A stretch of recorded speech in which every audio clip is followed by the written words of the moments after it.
Prenez l'enfant, Il est là. on l'envoyait en l'air. Ouais. Et puis on l'a attrapé. Alors l'enfant doit mettre les bras en croix. Plus. J'appelle ça des traumatismes inutiles. Parce que si je vous prends et je vous envoie au haut de la tour Eiffel, moi je suis rassuré, je sais que je vous rattraperai. Mais vous n'êtes pas rassuré du tout. Non, non. Donc c'est des traumatismes. On infligeait des traumatismes au nom de la science. C'est inadmissible. Et vous avez réussi petit à petit à faire Petit à petit, changer. sur ce plan-là, Oui. test d'Apgar, on ne fait plus ça. Oui. De même qu'on prenait les enfants et on vérifiait qu'ils avaient un réflexe de marche. Mais quand on les soutenait sous les bras, il hurlait. Alors que belle avancée de savoir qu'il a un réflexe de marche alors qu'il a hurlé. Oui. Donc il y a des points sur lesquels on voyait bien, on avait raison, et puis ça, on savait que ça allait suivre. Donc vous avez été invité dans beaucoup de maternités après la parution de Naître. Là où on m'invitait, j'allais. Oui, vous en avez fait beaucoup, des conférences. Beaucoup, j'en ai fait. Oui. Mais je totalise pas. Oui, non, mais c'est quand même un signe que les choses bougeaient Oui, petit à oui. petit. Oui. Alors maintenant, je voudrais que vous nous parliez, vous en avez déjà un petit peu parlé, de votre rencontre avec Franz Wellmann et de comment l'autonomie dont vous aviez un peu conscience sans vraiment la formaliser, comment elle a changé. Comment votre ça a changé systématiquement. pratique, oui. Alors ça, il faut que je revienne à Marie-Claire Busnel. Oui. Marie-Claire Busnel est une spécialiste de l'audition du rat et de la souris, Oui. les fœtus de rat et de souris. Donc elle a, chez ces animaux, on peut faire toutes les expérimentations. Elle m'a dit, Bernard, tu te trompes quand tu dis que la voix du père apparaît tardivement et que ce sont les sons aigus que l'enfant entend en premier. C'est pas vrai chez les animaux. Or, nous sommes des animaux. Alors j'ai dit pourquoi? Parce qu'il y a l'appareil d'enregistrement qui est circulaire, les cellules qui enregistrent les sons graves, c'est au départ, et à la pointe, c'est les sons aigus. Or, on entend d'abord des sons graves, on a d'abord des potentiels évoqués dans la zone de perception des aigus, et plus tardivement, dans la zone dans le contraire, dans la zone des graves, et plus tardivement les aigus. Alors, je me suis dit, je suis trompé, parce que jusque-là, je parlais au bébé d'une voix pointue. Oui, oui, oui. Et c'est Françoise Dolto qui m'avait induit en erreur. Elle m'avait dit, je parle avec ma voix des ouvreuses de cinéma. Esquimaux, bonbon, chocolat. Enfin, j'arrive pas à jouer des aigus. Mais je parlais comme ça aux enfants. Mais quand j'étais dans les aigus, je redescendais dans les graves. Et c'était les graves qui les faisaient sourire. Donc, elle m'avait intéressé pour justement ce problème d'audition. Parce que moi, je demandais aux femmes qui jouaient du piano, quand vous attaquez les aigus ou les graves, et à quel moment votre enfant bouge. Et c'était toujours quand elles attaquaient dans les aigus qui bougeaient le plus. Donc j'étais dans l'erreur. Oui. Et Marie-Claire Busnel, rentrant d'un colloque, me dit, tiens, j'ai vu un fou ou un énergumène qui joue avec les fœtus. Alors c'est là où elle m'a donné l'article qu'il avait fait, Oui, et où je suis rentré en contact avec lui. Oui. Et où je l'ai invité, Vous l'avez invité. je l'ai invité à venir ici. Oui. Et il y avait une dizaine d'amis, et il m'a montré comment j'étais vulnérable. Oui, c'est Donc ça. il m'a installé sur mon bureau, et puis il m'a montré qu'il suffisait qu'il m'escagasse les flancs pour que je sursaute. Mais il appuyait sur mon dos, je hurlais. Ah, il me dit, vous ne pouvez pas vous empêcher de hurler. Je dis, mais non, je me protège. Je suis un vieux cavalier, j'ai fait des chutes. Je ne tiens pas à ce que vous bricoliez ma colonne vertébrale. Alors tout d'un coup, il me dit, vous permettez? Puis il pose des mains affectueuses sur mon dos. C'était plus les serres qui allaient me... Puis il me dit, prolongez-vous, vous sentez mes poignets, montez à mes deux coudes, venez à mes deux épaules. Puis il me dit, étonnez-vous. Puis il m'escagasse les flancs. J'étais plus chatouilleux, j'étais plus vulnérable. Donc vous nous parliez de Marie-Claire Busnel, donc de ses expériences sur l'audition des rats. Et c'est elle qui m'a expliqué qu'elle avait rencontré Franz Wellmann, spécialiste de l'aptonomie. Et comment est-ce qu'elle l'a rencontré? Au cours d'un congrès. D'un congrès à Bordeaux, c'est ce... Non, je ne sais pas. À Bordeaux, non. Non. Alors, parler d'aptonomie, un terme que je ne connaissais pas. Oui. Donc ça, c'était... Aptein, c'est contact, nomos, c'est la loi. Donc c'est la loi qui préside à toute rencontre tactile. Oui. Et vous vous souvenez en quelle année c'était? Est-ce que vous étiez encore dans les années graines, les années des volumes Ah oui, c'était les années graines. Oui, oui, tout à fait. Parce qu'il me semble que dans les cahiers du nouveau-né, il n'y a pas vraiment d'article sur la... Si, l'aube d'essence. L'aube d'essence. L'aube d'essence. Il y a quelque chose sur l'aptonomie. Il y a un article de Catherine Dolto, l'aube d'essence, Révolution tranquille, Oui. et j'ai écrit un article sur l'aptonomie. D'accord. Et justement, on posait dans les cahiers du nouveau-né le problème de l'aptonomie. Parce qu'on avait organisé 3 jours de travail avec des psychologues enceintes, avec des analystes, avec des psychiatres, avec Titran de Roubaix, avec toute une série de gens comme ça. On était une dizaine, on a travaillé pendant 3 jours. Franz nous a montré comment il contactait les bébés et comment il invitait les parents à contacter l'enfant, à faire déplacer l'enfant. C'est là où j'ai vu le premier père qui souriait parce qu'il ne sentait plus la tête de l'enfant quand la mère avait invité l'enfant à monter sur son cœur et on voyait l'enfant se déplacer. Puis quand la mère déplaçait l'enfant, elle venait le mettre dans la main du papa, on voyait le sourire du père. J'ai bien vu que le couple se mettait à vivre autour de l'émerveillement. Et c'est ça qui m'apparaît important, c'est que les parents s'émerveillent des possibilités de relations, découvrent les relations de l'enfant. C'est ça une civilisation qui croit et qui vit le prénatal. Le prénatal, c'est pas du réflexe archaïque, c'est de l'affectivité. Oui, ça c'était très nouveau à l'époque. C'est tout ce c'est encore nouveau. Oui. C'est encore scandaleux. Oui, enfin, on en parle quand même. On se met à en parler, oui. mais ça ne veut pas dire qu'on fasse de. Et alors, au niveau de l'accueil du nouveau-né, alors à la naissance, l'aptonomie change aussi la manière d'accueillir le nouveau-né. Bien sûr. Est-ce que vous pouvez nous expliquer dans quelle mesure ça change? Voilà, je vois. Vous prenez le bébé? Oui, voilà. Mais avant, voilà une femme qui accouche. Son mari est à ses pieds, l'obstétricien et l'autre pied. Et elle leur sourit. Puis tout d'un coup, il ne sourit plus. Alors on regarde le ventre de la maman, effectivement, il y a une contraction. Elle est intériorisée avec son enfant. Puis de nouveau, la contraction disparaît, elle sourit à son mari, elle sourit à l'obstétricien. Ça dure un quart d'heure d'enregistrement. Puis tout d'un coup, on ne regarde plus le ventre, mais on regarde l'orifice vulvaire. On s'aperçoit que les grandes lèvres sont en train de s'ouvrir et on aperçoit les cheveux. Et puis on sait que l'enfant ne va pas sortir parce qu'on ne voit que ça, ou ça, si vous préférez. On se dit la contraction suivante, ça, il va naître. Et effectivement, la contraction suivante, il naît sans aucun effort. C'est l'enfant qui se fait naître, l'utérus maternel l'excorpore. Et alors à ce moment-là, on reçoit l'enfant et on s'arrange pour le mettre sur le ventre de la maman, au chaud, dans le contact direct peau à peau, parce que la respiration de la mère, l'enfant l'aperçoit et ça facilite l'enclenchement de sa propre respiration. Mais surtout, on veille à ce que les parents contactent la base et pas la tête. Parce que dès que je mets mes mains sur la tête, il hurle. Dès que les mains arrivent ici, donc surtout sécuriser la base.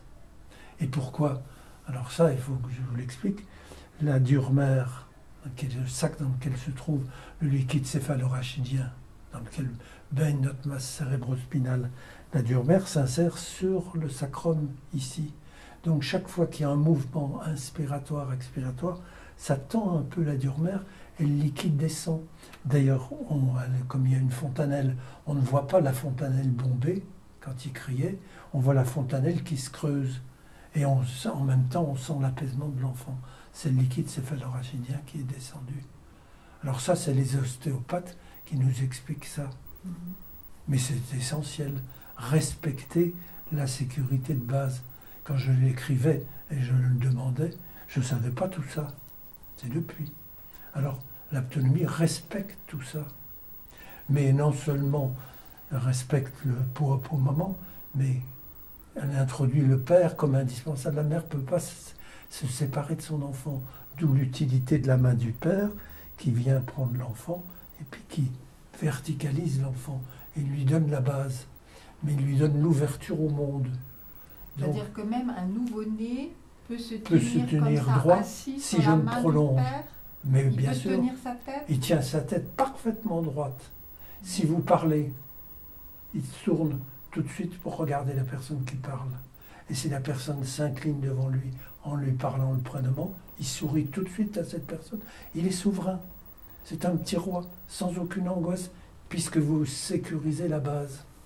Or ça, cette ouverture au monde est pour nous essentielle. Il est détaché du corps de la mère. Il sent qu'il peut vivre et respirer. Il peut être baigné. Le cordon est coupé là? Ah oui, là, le cordon est coupé. Oui. Oui, on le laisse sur le ventre, et puis au bout d'un certain temps, on coupe le cordon. Et là, il n'y a pas de bain. Il peut y avoir bain. Il peut y avoir mise. Si vous mettez l'enfant sur le ventre, vous donnez un appui au pied, l'enfant a un réflexe de reptation. Il grimpe, puis il va découvrir les deux monts jumelés, satinés de tendresse. Puis hop, il attrape le sein et c'est la première tétée. S'il a envie de téter. Mais ça dépend tellement des mères, des enfants. Il n'y a pas de règle là-dessus. Il y en a qui mettent très longtemps avant d'arriver. À l'hôpital Foch, on mettait 24 ou 48 heures à la diète. Et quand je demandais pourquoi, c'est mon ami m'expliquait que c'est comme les escargots. Il faut les faire jeûner. Pour les manger. Pour les manger. L'enfant n'est pas un escargot. Non. Oui. Et donc, vous savez quand même que cette manière de tenir l'enfant droit comme ça, dès la naissance, avec la tête qui tient, c'est absolument en contradiction avec des siècles de conception de l'enfant nouveau-né comme inachevé, comme incompétent et inachevé. Oui, c'est une tradition. En particulier, oui, mais elle est très, mais c'est très vrai ancienne. qu'il est prématuré et héréditaire. Mais il a une aptitude à se tenir. Quand, regardez, il va bouger la tête, c'est pas son intention, c'est une chose. C'est moi qui me prolonge. Donc il sent parfaitement qu'il est soutenu, porté, sécurisé. Et à ce moment, grâce à cet apport du... Et c'est très important pour tous les hommes de se rendre compte de l'importance de cette présence qui permet à l'enfant sa stature. Accueillir un enfant, c'est pas l'accueillir horizontal, c'est l'accueillir dans sa dignité d'être humain capable d'entrer en relation. Oui, et les trois quarts des gens pensent qu'un bébé nouveau-né ne peut pas tenir sa tête. Donc nous avons encore du travail à faire pour montrer que c'est possible. Oui. Nous n'avons pas encore fait rêver suffisamment tous les parents de France et de Navarre. Oui. Nous n'avons pas encore la possibilité de faire vivre l'anatomie à la télévision tous les soirs. Non. Nous n'avons que des horreurs sur des procès, sur des serviettes. Manger en écoutant la télévision, c'est se nourrir des horreurs du monde. Et pas, on pourrait supposer qu'on ait au moins 5 minutes de bonheur humain tous les soirs. Mais non, on n'en est pas encore là. Et est-ce que vous avez participé aux émissions de télévision de Bernard Martineau qui s'appelait Le bébé est une personne? Le bébé est une personne. Oui. C'est moi qui ai présenté à Françoise Dolto. Oui. Et Françoise Dolto a parlé. Mais vous aussi, vous avez parlé Non, j'étais en retrait. Vous étiez en retrait. Oui. Mais c'est moi qui ai corrigé tous les textes qu'il y avait dans des enregistrements et qui a fait que Bernard Martineau a pu en sortir un livre. Et tout le financement lui est revenu, alors que c'était tout simplement le témoignage de tous ceux qui avaient participé. Oui, mais ça a été aussi un problème moment. Vous dites qu'on ne parle pas de la très important. Oui, tous les soirs à la télévision, mais ce film-là... il a été très important. Oui, a eu beaucoup de succès. Il a joué un rôle. Rediffusé plusieurs fois, le livre ensuite. Donc tout ça, c'est quand même... C'est des petites pierres sur le chemin. Oui, qui ont quand même fait changer un petit peu. Mais on ne change pas les humains comme ça. Non, mais plus personne ne dira aujourd'hui qu'un nouveau-né ne voit pas, n'entend pas. Ah non, ça c'est acquis. Le graine à qui ça? Oui, ça c'est très important. Mais on reste encore par rapport à l'audition de l'enfant dans la valorisation de la parole maternelle. Oui. Même Marie-Claire Busnel a fait des expérimentations sur la voix de la mère et a montré qu'elle avait des effets apaisants sur le rythme cardiaque du bébé in utero. Oui. Mais je lui dis, et la voix du père? Elle l'avait pas fait. Non, mais elle l'a fait après. Alors elle l'a fait. Oui. Et puis elle a constaté que la voix du père a des effets sécurisants plus longtemps que la voix maternelle prénatale. Ah oui. Mais ça n'a pas claironné. Tout ce qui est introduction du père, je vous promets, il est refoulé au même titre que l'affectivité de l'enfant. Vous avez écrit un livre aussi, c'est en 81, Le Père Acte de naissance. Oui, Oui, pour dire tout ça. en 80. Moi, j'ai marqué. Il est dédicacé à Franz Wellmann. Oui. Donc vous avez une édition, une réédition. Alors, c'est en 80. 80. Dédicacé. Et comment est-ce qu'il a été accueilli, cet ouvrage? Avec sympathie, réédité. Réédité, Mais vous pas- avez été invité à Oui, droite et à oui, gauche mais pour en l'essentiel parler. n'a pas transformé. Ce témoignage n'a pas été déterminant, me semble-t-il, dans le comportement de tous les pères. Oui, enfin quand même. Oui, ça a été l'occasion de parler des papas poules, Oui, les pères qui donnent le biberon à la place de la mère, qui oui. se comportent comme des mères substitutives. Ça a été l'occasion d'une rigolade et de parler des fantasmes paternels et de la couvade. Oui.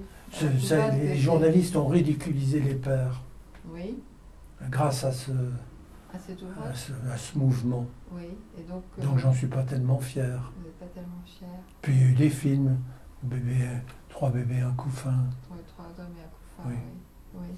Mais ça ne valorisait pas un couple amoureux autour d'un enfant. Oui. Donc vous pensez qu'il y a encore beaucoup de chemin à faire. Ça reste encore à faire.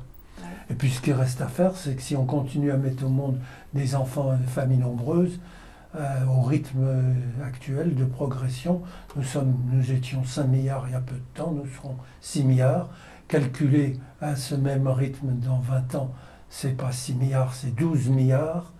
C'est-à-dire que ça devient un problème. On n'aura plus de place sur Terre à ce rythme de croissance exponentielle. Donc il faut que les humains prennent conscience de la rareté nécessaire de l'enfant et de l'extraordinaire importance de l'enfant. Donc tout ce qui en est du mythe de Kirikou. C'est pas par hasard que apparaît un récit, un conte joliment dessiné, Oui. où on voit un enfant dans le ventre de sa mère qui dit « Mère, enfante-moi ». Quand on est capable de parler, on s'enfante tout seul. Alors l'enfant passe sa tête à travers, et puis plonge, et puis dit « Mère, lave-moi ». Quand on est capable de parler, on se lave tout seul. Alors Kirikou avance, se met dans un bac d'eau, et s'ébroue un petit peu. Attention, l'eau est rare. Pourquoi l'eau est rare? Parce que la méchante sorcière a bloqué la source. Et pourquoi elle est méchante? C'est-à-dire la curiosité d'un enfant qui apprend que qu'une femme terrorisante a tué ou emprisonné. Et mais pourquoi? Parce qu'elle souffre. Les hommes lui ont enfoncé une épine dans le dos, c'est-à-dire l'ont violée. Donc elle est furieuse, légitimement, donc elle devient odieuse. Il faudrait lui enlever son épine, personne n'ose. Alors c'est tout le travail de ce brave Kirikou, hein, c'est au cœur de tous les enfants qui voient ce film, chantent Kirikou est petit mais il est vaillant. Alors il enlève l'épine et elle devient une magnifique jeune fille, et lui tout petit, elle dit épouse-moi, c'est trop petit, alors embrasse-moi, et un baiser, et puis il devient aussi grand qu'elle, il s'épouse, et tout le village est heureux. C'est magnifique. Oui, c'est un très beau film. J'ai vu ça à travers la passion de mes petits-enfants pour ce film, Oui, oui, oui. et l'intérêt. Donc voilà un film qui introduit la vie affective prénatale. Oui. Ce que jusque-là on ne voulait pas voir. Mm. Il est sourd, aveugle, insensible, c'est un embryon. Oui, en fait, dans les traditions anciennes, il y avait quand même beaucoup Il y avait quand même. d'interactions Mais ça, c'est vraiment. des histoires de bonnes femmes. Oui. La science s'en fout Oui, mais éperdument. les gens y croyaient. Plus ou moins. Oui, si, quand même. Mais- Les envies, Oui. tout ça, c'était quand même. Oui, mais les envies, si on pour une fraise, l'enfant aura une fraise sur la joue, c'est de la rigolade, ça, c'est pas Oui, mais c'était comme quand ça même que ça apparaît. enfin, l'interaction du corps de la mère et du corps de l'enfant, elle était quand même... Elle a toujours été, mais pas dans la trinification. Oui. Non, ça, Mon souci, c'est de trinifier. Le père était... C'est-à-dire qu'on arrive au 3 qui permet de la multiplication des énergies de chacun. Oui, sans doute. Oui. Alors, le graine était un lieu de trinification. Il se passait du boulot. Oui. On faisait venir dans des réunions des tenants de tel point de vue de la position, des positions variées au moment de la naissance. Oui, Parce que jusque-là, oui. les femmes devaient mettre les pieds dans les étriers et on leur imposait Oui. une position Oui. stupide. Oui, oui. Mais est-ce que vous pensez que cet accueil différent du nouveau-né, il nécessite forcément que la mère soit apaisée, donc soit qu'elle ait accouché avec l'accouchement sans douleur, soit qu'elle ait une péridurale? Je veux dire, qu'est-ce que...